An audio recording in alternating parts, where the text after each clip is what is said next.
नमस्कार, मैं हूं आपके साथ नम्रता शर्मा। बॉलीवुड एक्टर अनुपम खेर अक्सर अपने बयानों की वजह से चर्चाओं में रहते हैं और खासकर तब से जब से उनकी फिल्म द कश्मीर फाइल्स ने इतिहास रच दिया। Back to back Anupam Kher के ऐसे कई बयान सामने आए हैं जिसने कई बार तो बॉलीवुड की ही पोल खोलने का काम किया है। कुछ वक्त पहले लाल सिंह चड्ढा को लेकर अनुपम खेर ने जो बयान दिया था वो किसी से छिपा नहीं है। उन्होंने कहा कि अगर कंटेंट अच्छा होगा तो फिल्म चलेगी ही। बॉयकॉट को लेकर भी अनुपम खेर ने अपनी राय रखी थी और इन सब के बीच करण जौहर और आदित्य चोपड़ा को लेकर अनुपम खेर ने ऐसा बयान दे दिया जिसके बाद से ही ये कहा जा रहा है कि क्या अनुपम खेर बॉलीवुड से खिसियाए हुए हैं, क्या वो इस बात से चिढ़े हुए हैं कि वो अब मेन स्ट्रीम में नहीं रह गए हैं और इसीलिए वो बॉलीवुड की पोल खोल रही हैं। करण जौहर और आदित्य चोपड़ा, एक वक्त ऐसा था जब अनुपम खेर इनके साथ बहुत सारी फिल्में कर चुके थे। इनके प्रोडक्शन हाउस के तहत जो फिल्में बनती थी उसमें अनुपम खेर का रोल होता ही होता था। एक नहीं, दो नहीं, बल्कि कई फिल्में अनुपम खेर ने इनके साथ की हैं। लेकिन अब ऐसा क्या हो गया कि पिछले कई सालों से ये दोनों ही फिल्म प्रोड्यूसर्स अनुपम खेर को अपनी किसी फिल्म के लिए साइन नहीं करते हैं। इसी को लेकर अनुपम खेर का दुख और दर्द छलका है और अनुपम खेर ने एक लीडिंग टैबलॉइड से बात करते हुए इसी मुद्दे पर चर्चा की।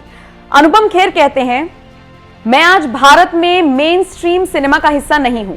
मैं करण जौहर की कोई फिल्म नहीं कर रहा, मैं साजिद नाडियाडवाला की मूवी नहीं कर रहा, मैं आदित्य चोपड़ा की भी कोई फिल्म नहीं कर रहा हूं क्योंकि ऑफर ही नहीं आए हैं। मैं इन सभी का फेवरेट था, मैंने सबकी फिल्में की हैं, पर मैं इन्हें मुझे ना कास्ट करने के लिए दोष नहीं दे रहा हूं।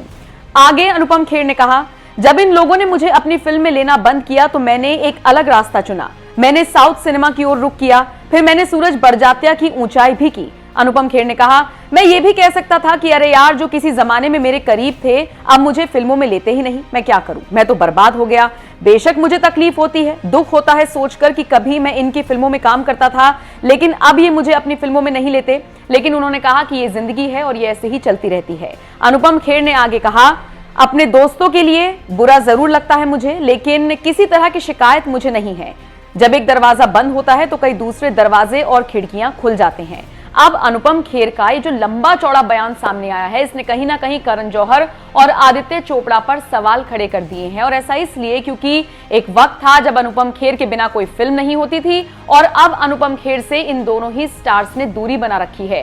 तो ऐसे में क्या अनुपम खेर अब बॉलीवुड की पोल खोलने का जिम्मा अपने कंधों पर ले चुके हैं? ये वाकई में देखना दिलचस्प होगा क्योंकि पिछले कुछ दिनों से उनके इसी तरह के बयान सामने आ रहे हैं। वैसे लाल सिंह चड्ढा के फ्लॉप होने के बाद अनुपम खेर ने क्या कुछ कहा था, चलिए जाते जाते आपको सुनवाते हैं। आप इस पूरी खबर पर क्या राय रखते हैं, कमेंट बॉक्स में जरूर बताइएगा। फिल्म अच्छी होती तो बॉयकॉट से किसी फर्क नहीं पड़ता, ये मेरा मानना है।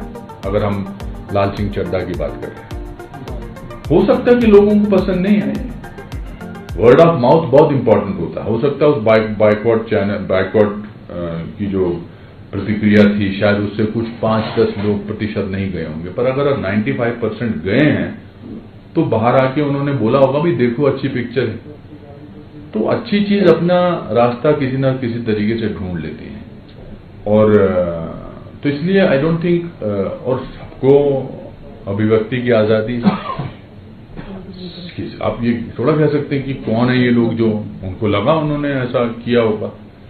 अब मैं कहूं कि ऐसा नहीं करना चाहिए, क्यों नहीं करना चाहिए?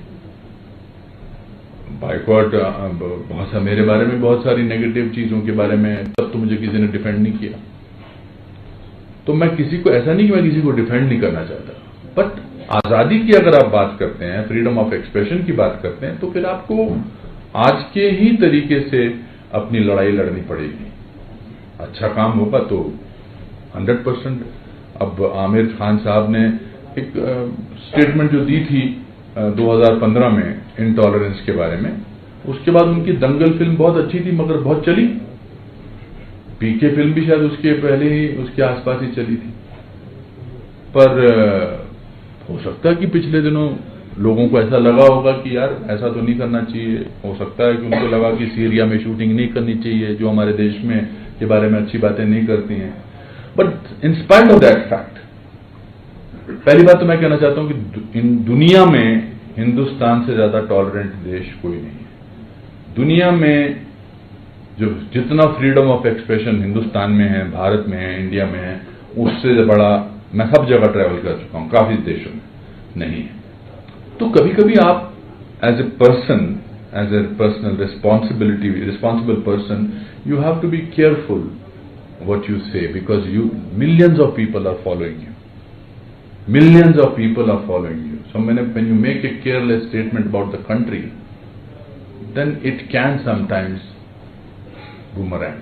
एक बात एक सवाल है सर, ये याद आ रहा है कि बॉलीवुड के लिए और मैं ये भी बोलना चाहूंगा कि आमिर खान की मैं बहुत इज्जत करता हूं बतौर एक्टर, बतौर person, but it's also important that you maybe it's important, maybe it was not a good film, why don't we sort of accept this?